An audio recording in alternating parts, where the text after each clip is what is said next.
So you already know how to use the motion graph editor, the shape tool, the puppet pen tool and the 3D cameras, but you were still not fully confident about starting working on an actual project.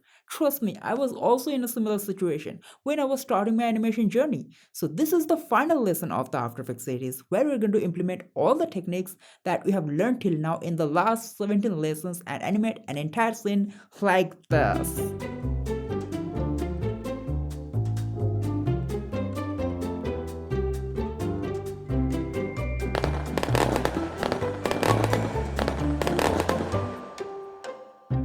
And as always, you can get the open file of this video from the link in the description. So without any further delay, let's jump right into it. So before moving on to After Effects, let's jump into Adobe Illustrator and check out the correct way to prepare your illustration file for an animation project. So now we are in Illustrator. Let's start with separating the elements that will be in different plane in the z-axis. So let's select the foreground elements, Ctrl X to cut. From here, you can add a new layer and Ctrl Shift V to paste it exactly at the same place. Similarly, we are going to cut this wall from here and paste it in another layer. So like this, we're going to separate the elements that will be in different plane in the z-axis. Now let's name these layers because naming is very important before you import this illustration into After Effects. So now we have to be more specific with the layer separation. We don't need the snow bumps to be in a separate layer for each snow bumps. Similarly for the walls, for the trees as well, but for the house, we want to animate the cat and also the birds. So for that, we have to separate these layers. Okay, now that we have separated everything we need in a separate layer before importing this illustration into After Effects, one last thing that's required is just extend the artboard of this illustration so that nothing gets cropped when we import this illustration file into After Effects. Alright, so now this illustration is fully prepared for animation in After Effects. So before starting the animation process, let's check out how to set up your After Effects file for an animation project so that things doesn't get cluttered at the end. So we're in After Effects and let's start with creating a new composition. Name it. I'm keeping the resolution 1920 by 1080 and the frame rate 25 and the duration of around 1 minute 30 seconds. Now let's import the illustration file. So double click on the project panel and browse your illustration file, select it and import it. Let's drag the illustration composition into the timeline and let's get inside the composition. So now we're going to pre-comp few layers together. So let's start with pre-comping the entire house layers, which will also contain the cat and the bird as well. And inside the house composition, we're going to pre-comp the cat and the birds separately. Now we're going to readjust the cat and the bird composition because it would be very difficult to work on such a big composition on so small elements. So select region of interest and create a border for the composition. Now go to composition, crop composition to region of interest. Now the composition resolutions are readjusted. Once it's done, you can find the actual composition or the illustration is repositioned to a different location. You just have to reposition it where it was before. And we're going to do the same thing with the bird. And now in the main composition, we're going to turn on continuous rasterize for all the layers excluding the house. And finally, we're going to organize our project panel in a proper folder structure. So create a folder comp, inside comp, main, and another folder frames. Another one can be assets. So this is the folder structure I generally use for my own projects. And another folder called AI for illustration files. And we are just going to move the compositions of the illustration files into the folder accordingly. Now let's see how to set up a 3D environment in After Effects. Select all the illustration layers, including the composition, convert into a 3D layer. The layers are converted into 3D layers. You can check it. Open the position. You can see an extra dimension, which is the z-axis. Okay, one more thing we need to do is just add another solid layer of resolution of 1920 by 1080 and name it reference. So we don't need this solid layer later on. It is just for the reference for the resolution because this composition is an extended version of the original illustration. In this composition, we have to make sure that everything fits inside this rectangle. So now we're going to decrease the opacity. Let's give it 30%, that would be enough, and lock this layer. And now let's change the view to two views, which gives a top view with the active camera. Okay, one more thing, we don't need the sky layer to be a 3D layer. So let's turn off the 3D icon over here. Now, keeping the house layer as the reference, we're going to move the other layers in front or move it backward depending on the different plane of the z-axis. So for the foreground, we can move it front. So simply move it in z-axis, move the cursor in this blue axis. This is the z-axis and we can pull it forward. Now if we scale it down, you can see the foreground elements have scaled up. So we have to readjust the position as well as the scale. Now let's move the wall layer similarly. Now the orange trees. Now the far away trees, we have to push it far away from the house. And finally the mountain layer. Let's push it away, far away from the house as well. And just readjust the position and the scale. And while you are readjusting, you just have to make sure that everything inside this white frame looks good. Now we have properly set up the entire illustration into a 3D environment. Now let's add a 3D camera. Right click, new camera. Let's change the preset to 50mm. And the type should be one node. For this one, press OK. And now if we zoom in or zoom out, you can see a little depth in the illustration. It feels like the entire illustration in a 3D environment. Okay, now let's add twinkling stars in the sky. So let's start with adding a solid layer with some extra width and height. And let's push it behind all the layers and apply an effect called CC Starburst. After applying it, let's change few settings in the effects control panel. So scatter to around 3000. Let's decrease the grid spacing to 2 and the size to 80. And now we can apply fill effect to change the color. Well, let's change the color to some yellowish, light yellow. Yeah, this one looks good. And on top of that, we can even apply glow with a threshold of around 45. And let's add an expression, specifically wiggle expression on the radius with wiggle, frequency of 3, amplitude of 10. Okay, one more thing.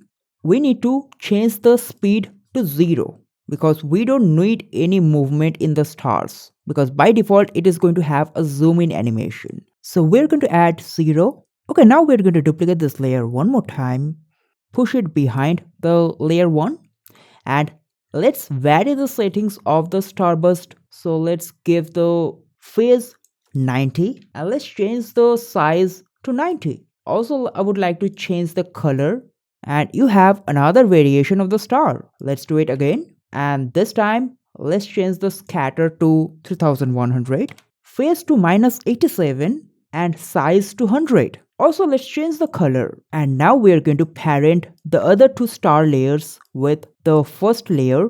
Convert all these 3 layers into 3D layer and move all these layers behind the mountain layer. We are pushing it far behind because stars are supposedly going to be very far away from mountains. Now let's scale it up and reposition it so that it properly fits inside the white rectangle.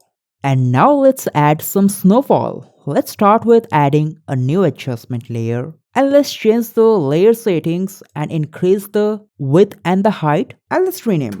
And now let's apply CC Snowfall. Flex 1500. Size to about 5. Let's change the variation. Let's give it 60. And let's add some wind. Let's give it around 25. Wind variation also to about 35. Now inside background illumination, let's decrease the influence to complete 0, which gives solid color to the snowfall. And finally, let's change the random shade to about 30. Okay, one more thing. Since this is an adjustment layer, it's not going to work properly with the camera. So for that, we have to pre-comp it.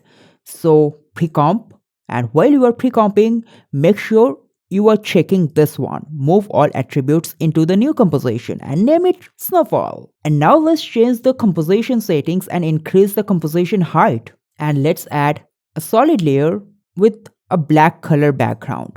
Move it below, and now we have the snowfall. Since it's an adjustment layer, it's only going to be applied if there's a layer below. So now we can convert this layer into a 3D layer, but we still have this black solid color background. So for that, go to mode and change the blending mode to add. Now the entire black background has been removed. So now we can readjust the snowfall layer in the z-axis. So we are just going to move it in front of the foreground, and we can even scale it down.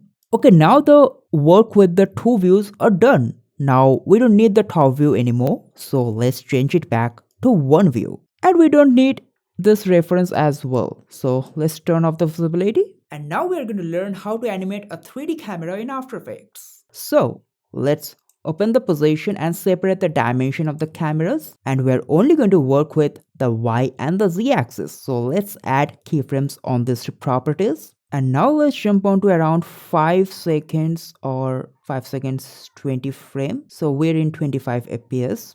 Let's zoom in. So we are going to move the Z axis of the camera. Okay, for this one we need this reference. At the same time, we can move the camera a little bit in the y-axis as well. And now let's jump on to around 10 seconds, and we're going to pan the camera up. And again, a little zoom in animation can be there. Okay, let's easy as the keyframes, press F9. And now we can adjust the motion graph editor.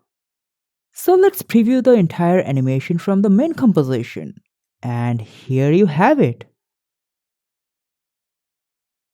And now we are going to animate the cat with the help of the puppet pin tool. So let's select the tail layer and add some puppet pins. So this is the puppet tool, select it and let's solo the layer. Let's add a pin over here, one here, one here, one here, here and here. And then select puppet under effects, turn on tweak angular, then links and constraints and click on add pin. So all the puppet pins have a separate layer now. Let's scale it down because we don't need the pin layer to be so big. And let's rename the layer. Parent 6 with 5, 5 with 4, 4 with 3, 3 with 2 and 2 with 1. And right now we can start animating the rotation property. So move the playhead at the very start and let's add a keyframe on rotation. And now let's move on to next around 2 seconds and we can give the rotation of 5 degree and start with -4.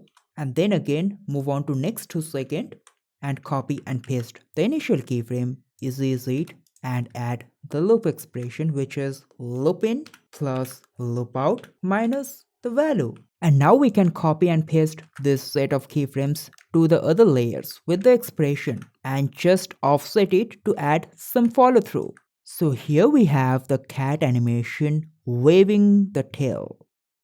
Okay, now we are going to animate the bird. So let's parent head with the neck, then neck with the neck body join and body with the neck body join. Let's select head, neck body and neck. Open the rotation property, add keyframes because we are only going to animate these 3 layers. And let's start the head with -7 and the neck with -4. Now we're going to jump on to next 7 frame. And let's lean down this bird. And now let's give 1 frame pause. So add the same keyframes. Let's jump on to next 4 frame and move the head up a little bit. Again, let's jump on to next 4 frame and we can copy and paste this 2 set of keyframes. And now from this frame onwards, we can keep copying and pasting this few set of keyframes to repeat the animation for some time. And after this, after the last keyframe, we can again jump on to next 7 keyframe and copy and paste the initial keyframe. And we can add a little bit of overshoot over here. So let's jump on to next few frames and add the same keyframes, and this time we're going to add a little rotation in the opposite direction. So easy is the keyframe and let's check out the animation. Alright, it's looking good. So now we're going to give some few frames of pause of around this time when the bird is animating. So let's jump on to somewhere around here and again add the keyframes. So now we can add the loop expression. So loop in plus loop out minus value, and we can copy and paste it to other properties. Now let's move to the house composition, and we can duplicate this bird composition and place it over here for the second bird. So right click, go to transform and flip horizontally and just reposition it accordingly. And we can delete this illustration layer, and now we can offset these layers from here. So let's move to the house composition and trim this second layer till here, and let's move it at the start of the composition. And now you can see the birds are eating their food one by one. So now we're going to animate the firework with the help of repeaters in After Effects. So let's create a new composition for the firework with the composition width and height of 1920 by 1920, which is a square resolution, and the frame rate of 25. Press OK. And let's turn on this guide. Let's create a line stroke with the pen tool and change the line cap to rounded cap. Also, under stroke, we're going to change the tapered settings. So under taper, the start length to 100%. Open the position property, separate the dimension. We are only going to animate the Y position property. Let's add a keyframe and let's jump on to next around 7 seconds. And let's add a keyframe. And also let's add a keyframe on the shape path property and stroke width. Press U to only open the properties with keyframe, and let's add keyframes at the start. So let's move it below outside the composition window, and at the end we're going to move it at the center of the screen. For the path, we're just going to shrink the length and the stroke width to about 2. Let's ease the keyframe, and let's jump onto the motion graph editor, change to speed graph, and we're going to end the animation with the minimum is possible and start the animation with a little ease. And at the end, we are going to trim the layer and delete the rest of the layer. Let's check it out. Okay, I think we can speed up the entire animation a little bit, and we can start the path and the stroke width animation from here. Let's check it out. Let's add another line stroke, this time stroke width of around 25, and just make sure that this line is aligned with the center of the composition window. For that you can use the line panel. So let's name the layers. Let's name this trail and the layer above as burst. Okay, now we're going to add a repeater inside this layer. Go to add repeater. Inside repeater, copy of 8. Inside transform repeater, let's give the position 0, 0, and the rotation should be 360 divided by the number of copies to align the repeated copies in a proper circle. Now let's add trim path. So we're going to start animating the trim path after the trail. So somewhere around here, let's add keyframes on start, end, and offset. Let's jump on to next 5 frame and add keyframes. So let's start the animation with 0 at the end. Midway, we can give like 56, that's good, and a little offset. Again, let's jump on to next 5 frame and match the start with the end, 56. And let's move this offset keyframe at the end. Well, here we have the burst animation. We can get more variation of the burst by duplicating the layer, rotating it, changing the scale and the color, and this is how it looks. And if you don't want the burst to originate from the center, then you can just mask it out.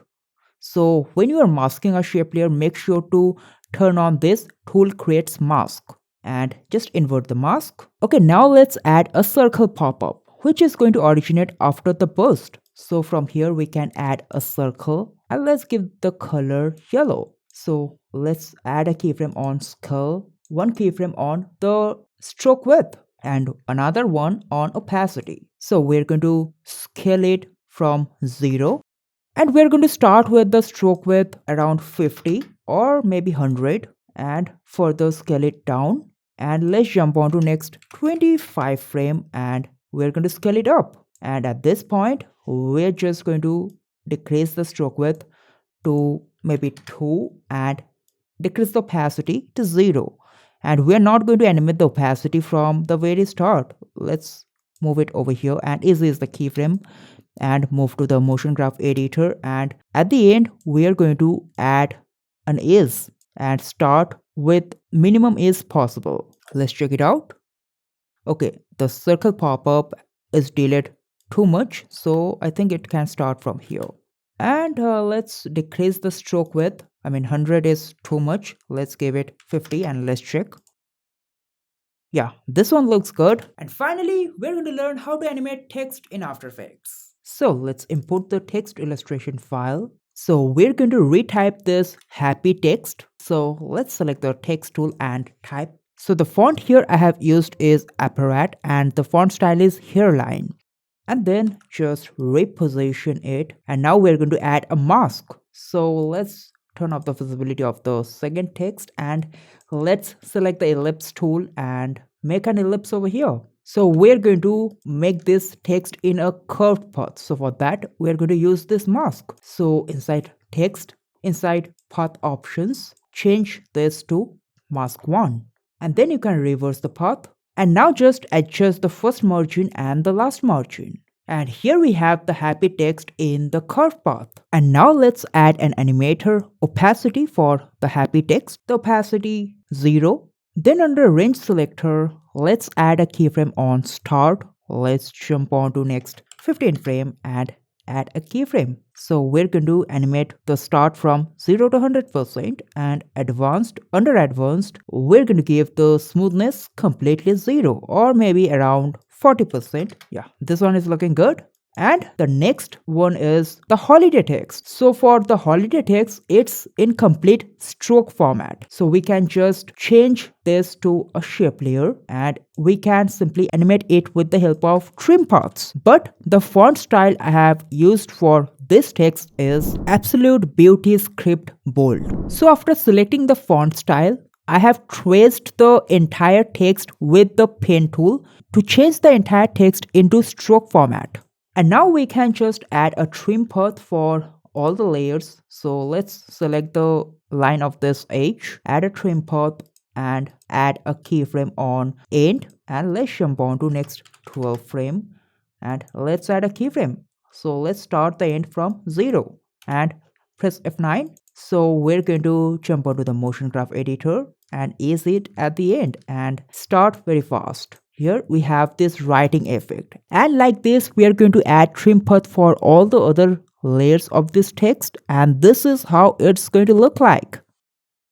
And finally we can add this text into our main composition. So select the camera and open the properties with keyframes. So we can start the text animation after the camera movement stops. So over here, and let's add an adjustment layer. Move it below the text layer and apply an effect called Gaussian blur. Let's add a keyframe on blurriness. Let's jump on to next 12 frame and increase the blur value to about 45. It's good, or 40. And another effect called hue saturation. Add a keyframe on channel range and we're just going to animate the master lightness to add some black transparency. And this is how it finally turns out.